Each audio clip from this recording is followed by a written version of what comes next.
Will PP405 replace Minoxidil and Finasteride?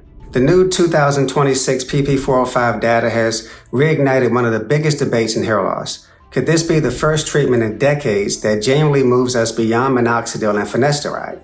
Some people are calling it the biggest breakthrough we've ever seen in hair loss.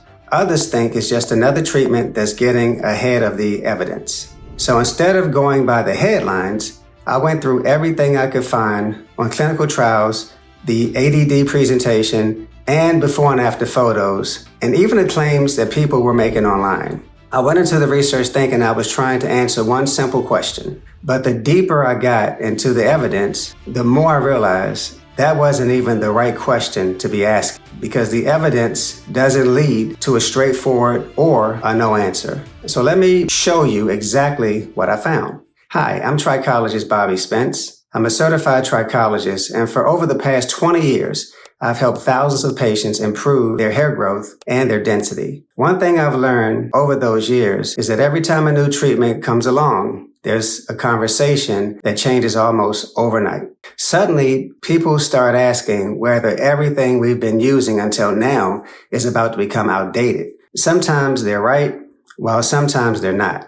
That's exactly what I wanted to take a closer look at with PP405. Let's start with the thing everyone keeps asking about. What really seems to be driving the excitement is the idea that PP405 works through a completely different mechanism. And what I wanted to understand is what different actually means. Because Minoxidil and Finasteride already work in very different ways. So simply having a new mechanism doesn't automatically make it better. When I looked into it, I realized PP405 is trying to solve different parts of the problem altogether. Minoxidil, primarily, it stimulates the follicles that are still capable of producing hair, while Finasteride works by lowering DHT, which slows down the miniaturization process in androgenetic alopecia. Now, PP405 isn't trying to do either of those things. Instead, it's designed to reactivate dormant hair follicle stem cells. To understand how that's supposed to happen, there are two parts of the hair follicle that are worth knowing about: the dermal papilla and the bulge region. The dermal papilla sits at the base of the follicle and sends many of the signals that regulate hair growth, whereas the bulge is where the stem cells are found. At first, I assumed PP405 was simply switching these stem cells back on. But the more I read, the more I realized it probably isn't that simple. Stem cells don't just start growing hair on their own. They still need the right signals. And that's important because in androgenetic alopecia, the stem cells don't necessarily disappear. As the follicle gradually shrinks, the dermal papilla shrinks as well,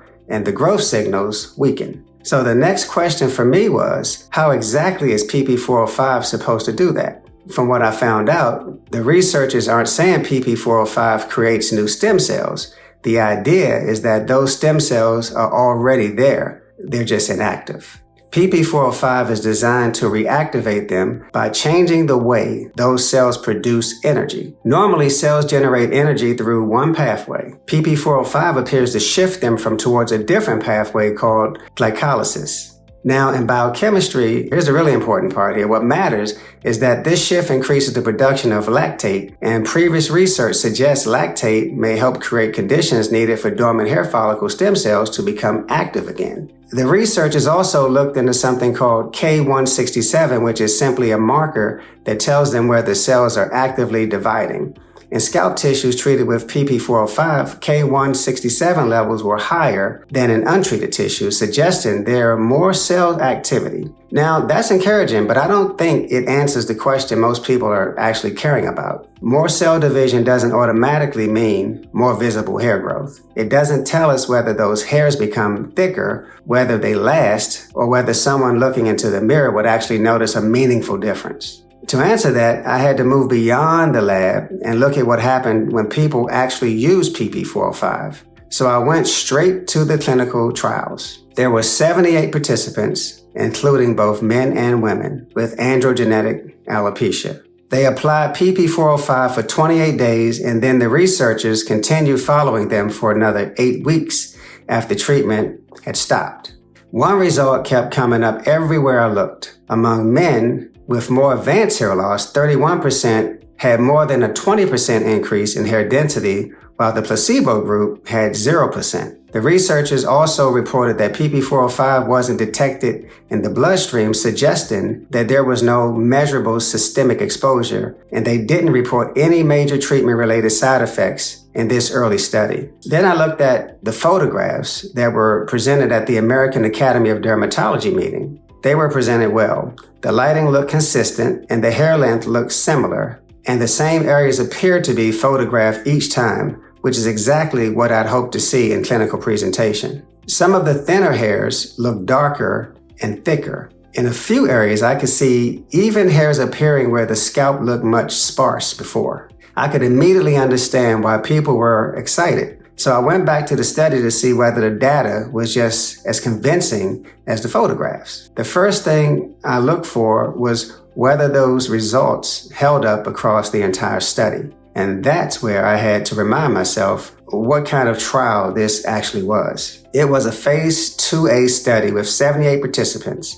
That's enough to tell me a treatment is worth paying attention to, but it's not enough to tell me how it's going to perform across thousands of patients. As I went through the study, one claim stood out to me. The researchers suggested PP405 may be helping convert very fine vellus hairs into thicker terminal hairs. If that's happening consistently, it's a very important finding because it suggests follicles may be producing stronger, healthier hairs rather than just simply growing existing hairs a little better. So I wanted to understand how they reached that conclusion. From what I found, they weren't manually counting individual hairs. They used imaging software to measure changes in hair density and hair type over time, which is a standard approach in hair loss research. The question I couldn't answer from the information that was available was whether some of those hairs identified as vellus becoming terminal might simply have been newly emerging terminal hairs that naturally become thicker as they mature. That means I couldn't confidently say how much of a change was caused by PP405 itself. I'm not saying that that's what happened. I simply couldn't find enough details to rule it out.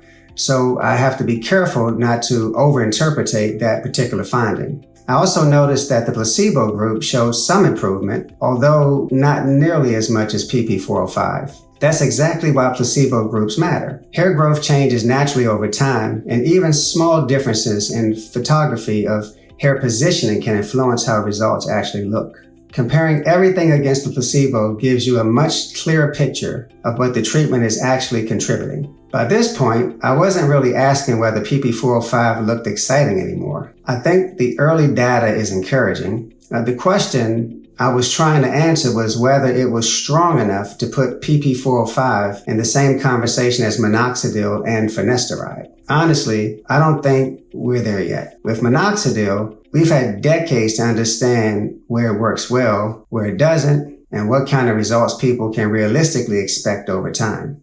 The same is true for Finasteride. Whether someone decides to take it or not is a separate conversation, but we understand its benefits and its limitations, and we also have long-term data to guide those decisions. I just couldn't say the same thing about PP405. Well, what I saw was an interesting treatment with an encouraging mechanism and some promising early results. What I didn't see was enough evidence to put it in the same category as treatments that have been studied for decades. And we don't know whether these early improvements, will they still be there 6 months or a year from now? So if someone asked me today whether PP405 was ready to replace Minoxidil or Finasteride, my answer would still be no. But here's what changes once you actually accept that answer. I've had patients sit across from me and tell me that they're going to hold off on treating their hair loss because something better might be a year or two away. It sounds like the careful, patient thing to do, except hair loss doesn't wait for you to make up your mind. And if your follicles are miniaturizing right now, they're not going to pause and hold their current size until PP405 clears trials. The hair that you're trying to protect today isn't the same hair that you'll have to spend the next 2 years waiting to see what happens. So the question I actually think matters isn't should I wait for PP405? It's what am I going to do with the hair that I have while everyone else is waiting? For androgenetic alopecia, the two treatments with the most evidence behind them are still Minoxidil and the DHT blockers Finasteride and Dutasteride. That hasn't changed. And nothing in the PP405 data gives you a reason to see either side. But I know that's not where the conversation ends for everyone watching this, because neither of these treatments comes without its own downsides. Finasteride carries the risk of sexual side effects, and that's usually the first thing people bring up. But minoxidil isn't free of side effects either. There's scalp irritation, unwanted hair growth in places that you don't want it, and for some people, lightheadedness or a drop in blood pressure. So if finasteride was never something you wanted to take, or minoxidil didn't agree with you, either you're not choosing between take one of these and do nothing. There's a non-invasive option that doesn't touch DHT and doesn't come with either of those side effect profiles. And it actually has real evidence behind it, not just a promising press release. It's called low-level laser therapy, or LLLT. The reason I bring this up here specifically is that it works on the same follicles minoxidil is already working on, the ones that are still alive but struggling, just without the irritation or the systemic risks some people run into with minoxidil. So whichever one of these two treatments weren't the right fit for you, this isn't a downgrade to something non-drug. It's a legitimate option on its own or alongside whatever you're already doing, while you keep an eye on where PP405 goes. But low-level laser therapy is also one of the most misunderstood treatments in this space. Some people think even laser devices work the same. Others assume they're all just expensive gadgets with no real science behind them. In my experience, neither of those are true. The research is a lot more specific, and the difference between the real medical grade device and an LED gadget marketed the same way is bigger than most people realize. I've put together an entire video that walks you through exactly how laser phototherapy actually works, what the clinical evidence really says, what to look for when you're considering a laser device, and the biggest mistake I see people make when choosing one. So if you're looking for a non-drug option today and not 2 years from now, watch this next video.